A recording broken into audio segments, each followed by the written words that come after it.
domingo, al día siguiente, durante el día. Entonces es igual, tienen que dibujarlo en una hoja. Ahí sí no les pido formato, solamente tienen que dibujar.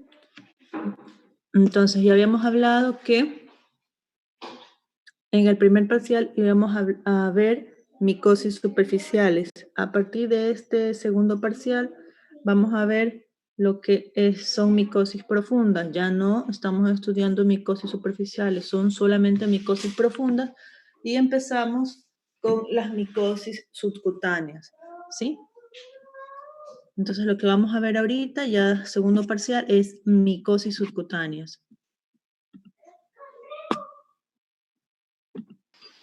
Entonces, chicos,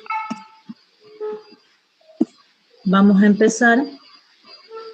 Les digo, es una clase bastante corta, ¿sí? Segundo parcial, esto no entra dentro del resumen. Entonces, vamos a empezar con las clases del segundo parcial.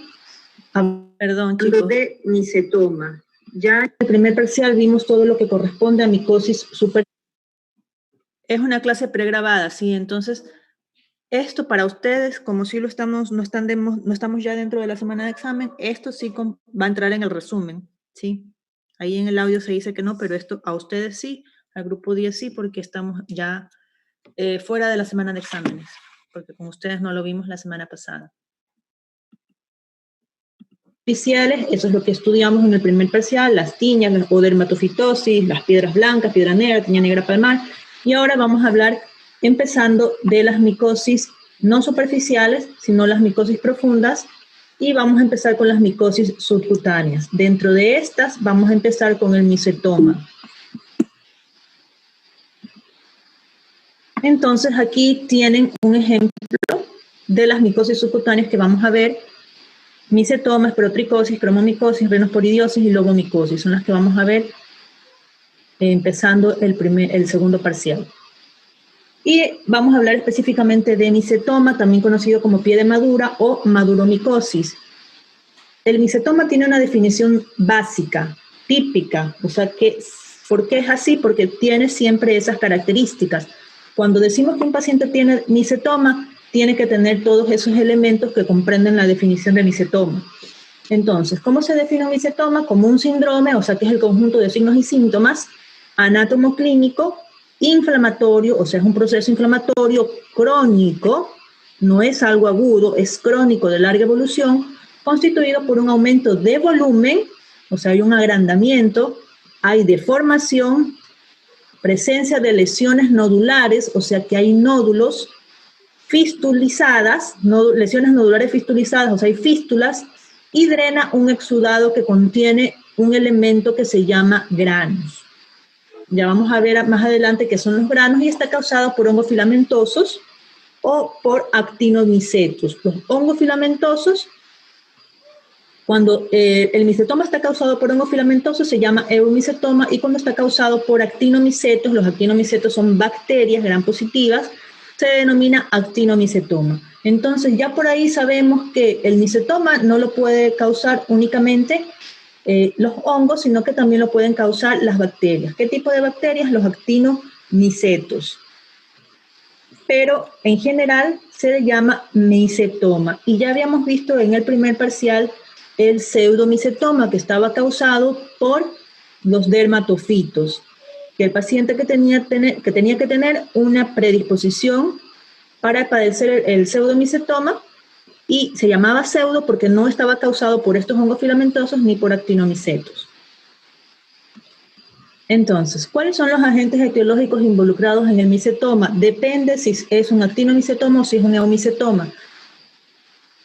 Lo más frecuente es que haya actinomicetoma, o sea, los agentes etiológicos, lo más frecuente es que sean de este tipo, de los actinomicetos, que son bacterias gram positivas filamentosas, simulan ser hifas ramificadas, pero no son hifas, sino que son bacterias gram positivas.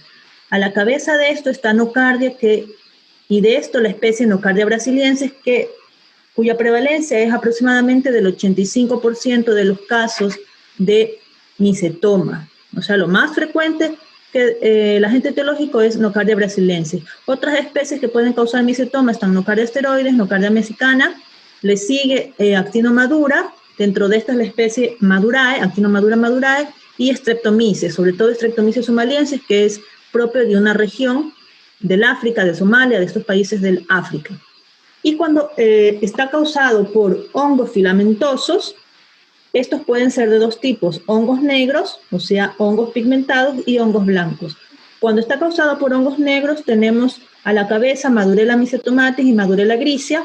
Otros hongos negros que pueden causar eumicetoma están el Pirenochaeta, Exophiala, Electrophaera y Curbularia. Y dentro de los hongos blancos tenemos Pseudoescherichia bovidii, como el hongo más frecuente dentro de los hongos blancos que ocasionan eumicetoma. ¿Cuál es la distribución geográfica? Básicamente el micetoma está delimitado a la zona del trópico de Cáncer. Esta es la zona del trópico de Cáncer, ¿sí? Aquí pueden ver donde es mucho más frecuente que se produzca este tipo de lesiones.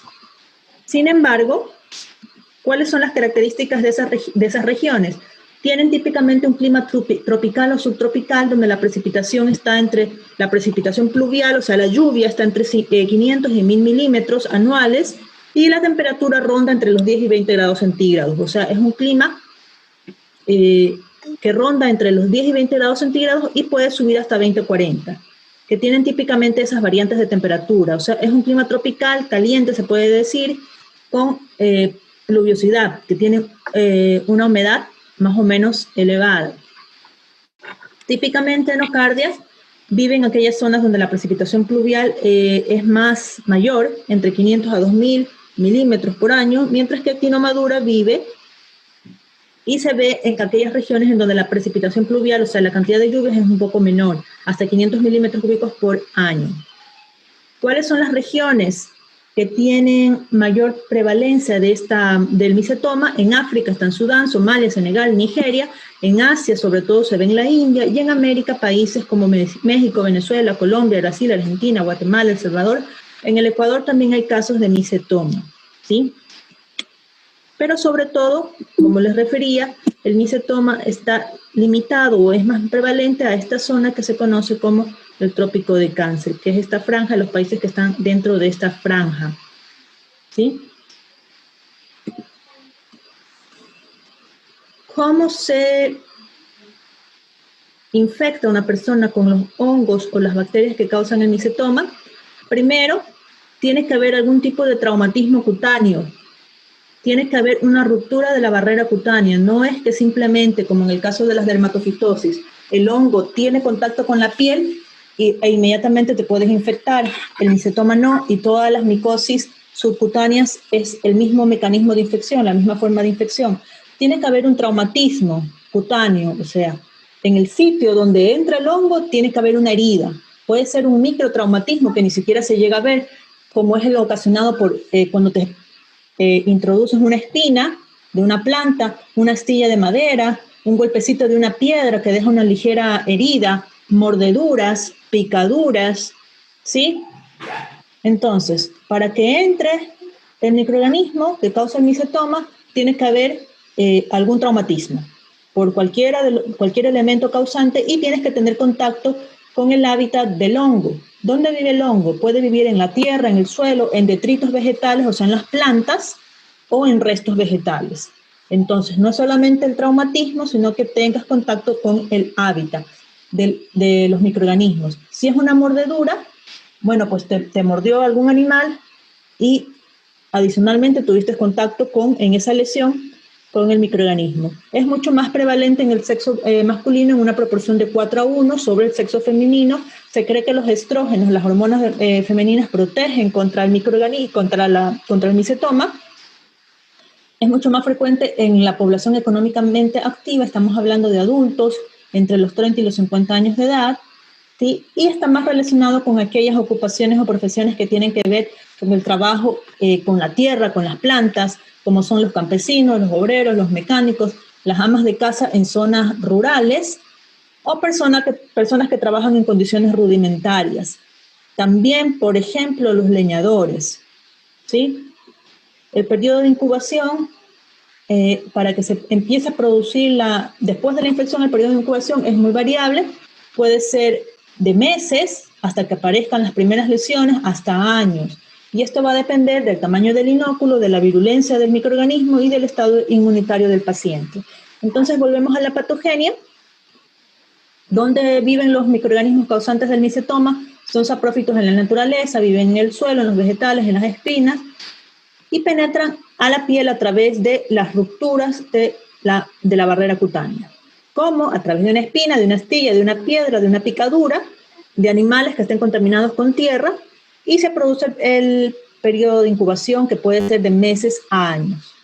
Luego, ¿qué es lo que pasa? Los microorganismos empiezan a emitir filamentos, o sea, sus hifas dentro de los tejidos, y estos tienden a aglomerarse en colonias compactas. Es como que forman colonias dentro del tejido subcutáneo, y estas aglomeraciones compactas de los filamentos, ya sean de las bacterias, porque son bacterias filamentosas, o sea, que emiten ramificaciones, o de los hongos filamentosos, se producen estos granos, que es una de las constantes que están presentes en los pacientes que tienen micetoma. Y es exactamente así, un grano, una concreción, como un granito que empieza a drenar en ese exudado purulento. ¿A través de qué se eliminan estos granos? A través de esas secreciones mucopurulentas que ocurren en las fístulas, ¿sí? Las fístulas es un trayecto que te comunica la parte interna con la parte externa, o sea, que hay una fístula entre el tejido celular subcutáneo, que es donde están los microorganismos, hacia la parte exterior. Y entonces, a través de esa comunicación, drena ese material purulento, filante que tienen los granos.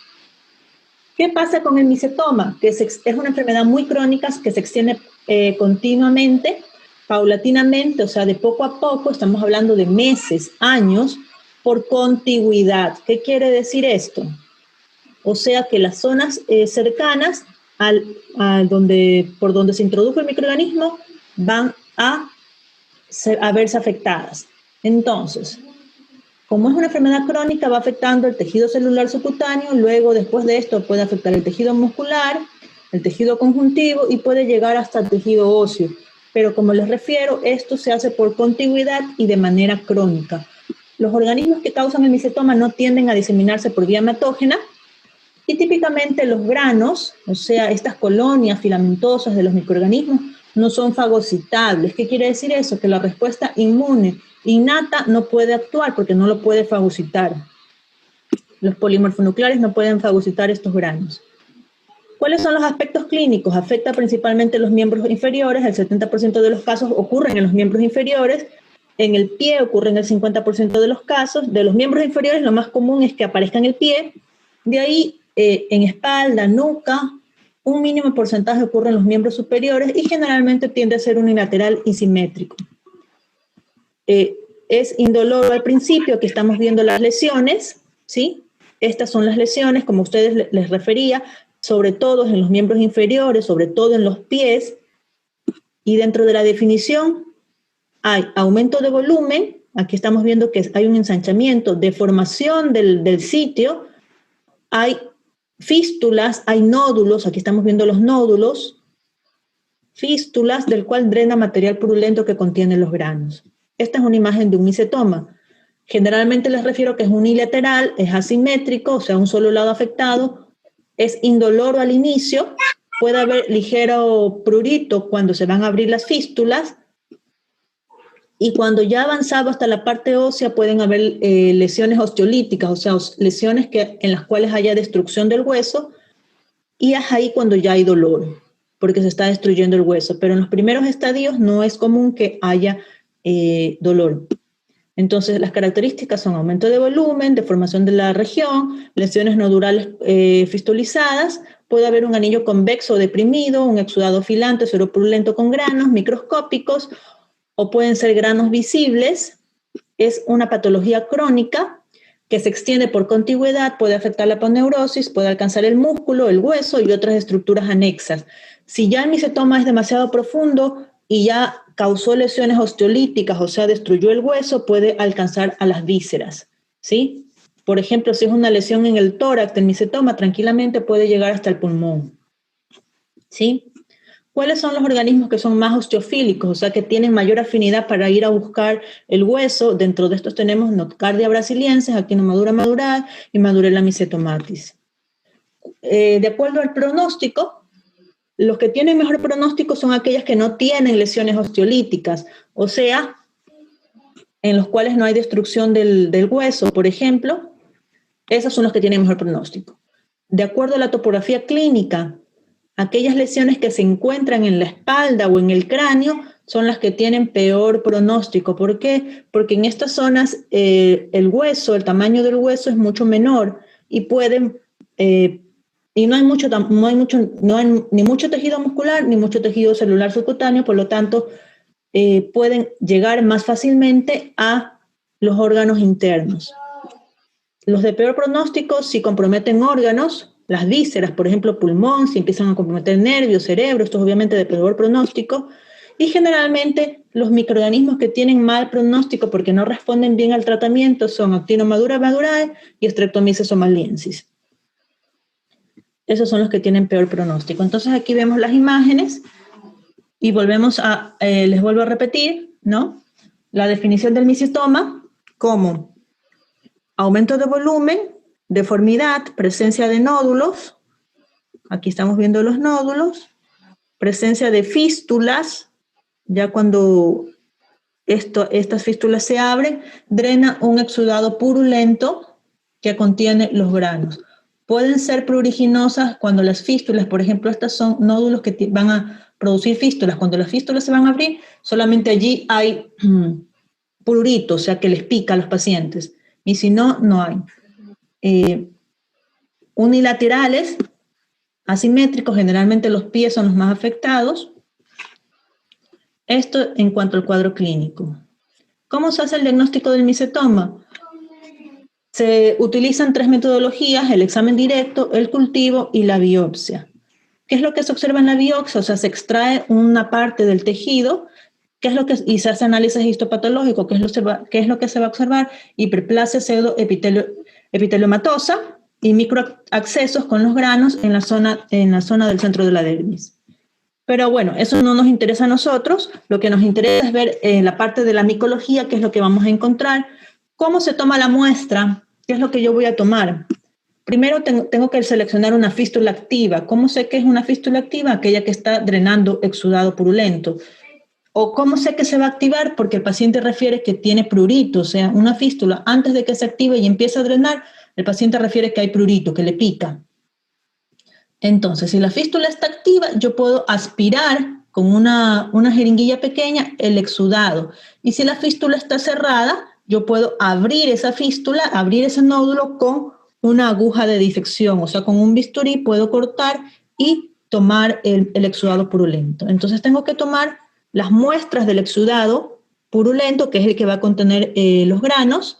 Los puedo tomar con el asa micológica, ¿sí? Y generalmente se tiende a tomar 2 muestras, una para hacer el examen directo y la otra se toma para hacer el cultivo. Si el paciente no tiene fístulas o es poco activo las fístulas que tienen, o sea, no drena mucho material purulento, se requiere o se recurre a la biopsia. En el examen directo, ¿qué es lo que se hace? Se le añade Lugol, se le añade solución salina, se añade también hidróxido de potasio al 10% o blanco de calcofluor para observarlo, y se hace el examen directo de los granos. Entonces, yo puedo utilizar Lugol, solución salina, hidróxido de potasio o blanco de calcofluor. Como sabemos que dentro de la etiología del actinomicetoma también está causado por bacterias, hay que adicionalmente hacer tinción de Gram y tinción de Kim-Jung, que es para ver la ácido-alcohol resistencia de las bacterias, porque los actinomicetos, dentro de los agentes etiológicos, hay unos que son ácido-alcohol resistentes y hay otros que no. Entonces, haciendo todas estas metodologías en el examen directo, yo puedo orientar la etiología. Básicamente,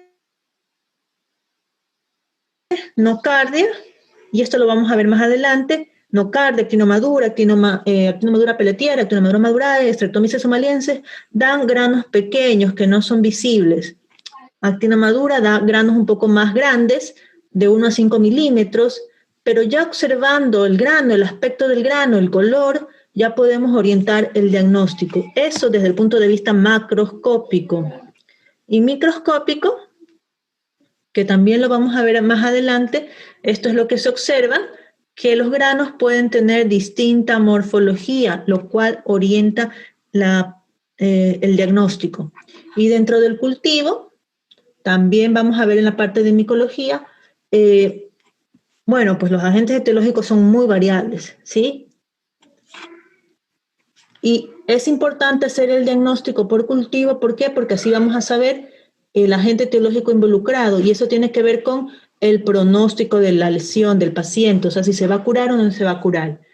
Y aquí vemos una lesión, una tinción de histopatología de estos granos en los cuales se observan los polimorfonucleares que predominan en este infiltrado. Hay linfocitos, células gigantes, y esto que está aquí redondo es el grano, lo cual, como les refiero, no solamente en el examen directo, sino en el examen histopatológico, se puede observar y sospechar el agente etiopatológico. Acá hay otras fotos y se ve que la morfología, la histopatología es diferente para cada agente etiológico. En cuanto al tratamiento, el leumicetoma se trata con drogas antifúngicas, ketoconazol, itraconazol, voriconazol, pero sobre todo anfotericina B es el de elección, mientras que el actinomicetoma se trata con antibacterianos como son trimetoprim sulfametoxazol, dapsona, streptomicina. La terapia es prolongada, podemos hablar hasta de años, 1 o 2 años. Siempre es importante hacer radiografías para ver si hay lesiones óseas, porque ya sabemos que si hay lesiones óseas son de peor. Y generalmente, para ya en estadios bastante crónicos, es importante o se puede hasta recurrir a debridamientos quirúrgicos o amputaciones en el caso de omicetomas si no hay respuesta al tratamiento o hay abundante presencia de lesiones líticas. Entonces se tiene que recurrir a hacer debridamientos quirúrgicos o limpiezas quirúrgicas e incluso se puede llegar hasta amputaciones cuando no responden al tratamiento.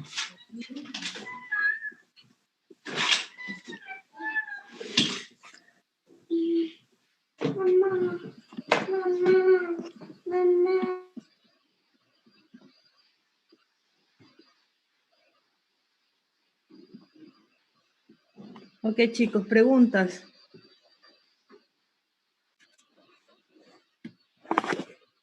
Preguntas, chicos.